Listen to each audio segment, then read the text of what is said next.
Hi, everybody. So let's do a little bit of a trauma talk.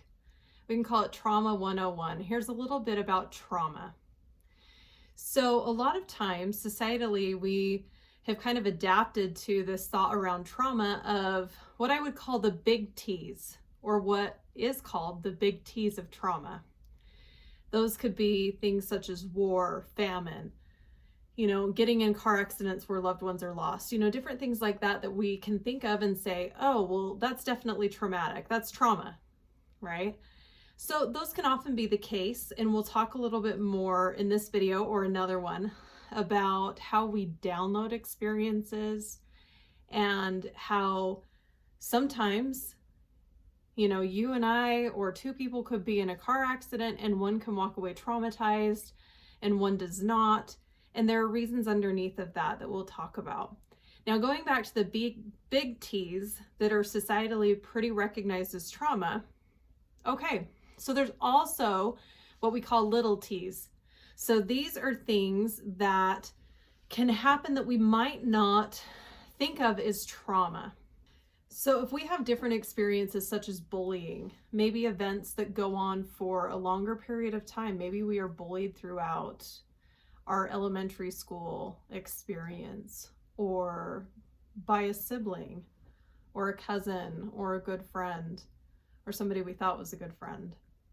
So those things we would call little T's, because even though we might think of it and say, well, that's not this, so that's not valid as trauma, what we know is it impacts our life.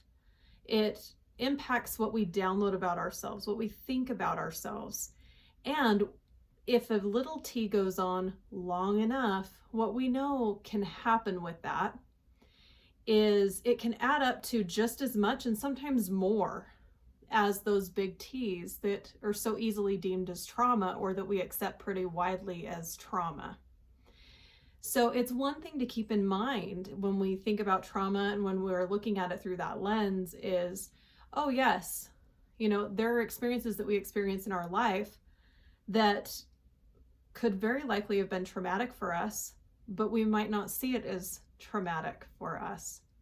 So let's talk about some of the factors as why things download as trauma or why they don't. So as I talked about before, two people being in a car accident and one walking away very traumatized or having PTSD-like symptoms, and the other person not being as affected by that. So a big factor in that is resilience. So resilience is kind of our grit. It is how we go about life. It's how hard we can fight when things get rough. It is how we bounce back from the really difficult things that we encounter in life. So some of the things that build resilience are childhood experiences. So if somebody has a lot of positive childhood experiences, they learn where they fit in the world. They learn that they have a place in the world. They learn the world can be safe, relationships can be safe, and I can be myself. I have a niche, or a niche, if you will, and I belong. So some of the things that help children to know that are having a lot of emotional support in the home. It's having a safe space to fall apart. It's being able to talk about difficult things, even in elementary school, coming home and being able to talk to a parent and feeling safe to say, today was rough, or I'm not being treated right. And even if they don't have that verbiage, just knowing that they can go to a safe parent or they can go to a safe adult.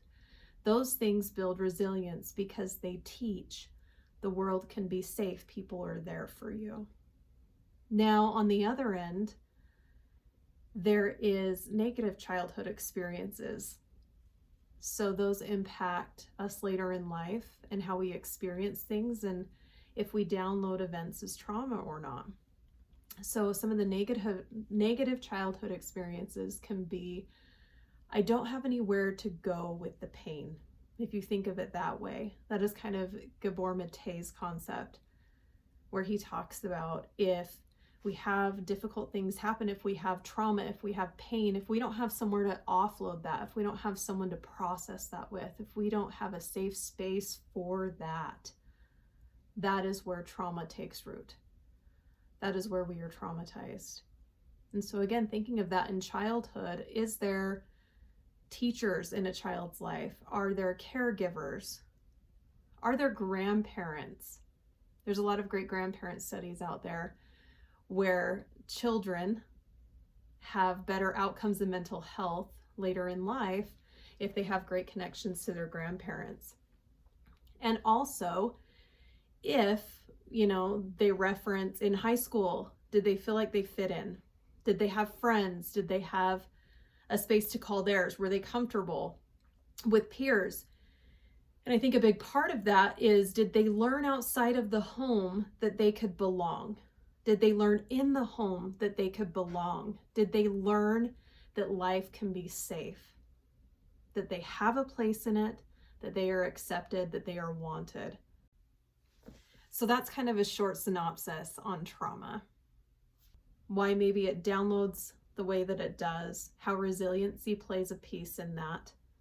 And also, it can give us some insights into how to build a safe world for the children we interact with, for the children that we mentor, that we parent, that are our nieces and nephews, that are our loved ones, that are our friends' children. Because again, it doesn't have to be a parent that creates that safe space for a child to fall apart, or to be themselves, or to be vulnerable. We have a lot of things we can do. Even just checking in, tolerating children's emotion, letting them feel what they feel and validating that. Showing them it's safe, and also showing them our own emotions at times when appropriate. Healthy ownership, relational skills, all of those things go a long way. And if we model those, we tell children it's okay to do that, to try out those relational skills, to try out listening, to try out ownership, to try out all of those things. Those early relationships set quite a template and a fingerprint for what we learn about the world and for how we show up relationally later in life, for how we cope and bounce back from difficult things that happen. Trauma therapy exists for a reason.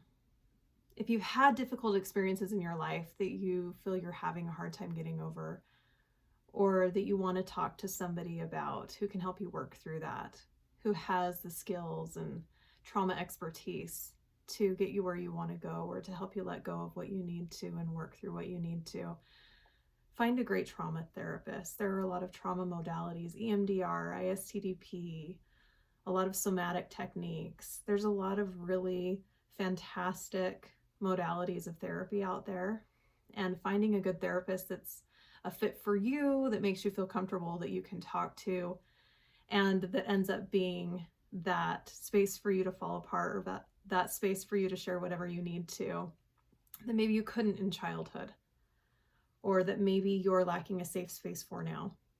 Again, it's okay to look into that, and it's okay to take good care of yourself. So that's just a little bit on trauma.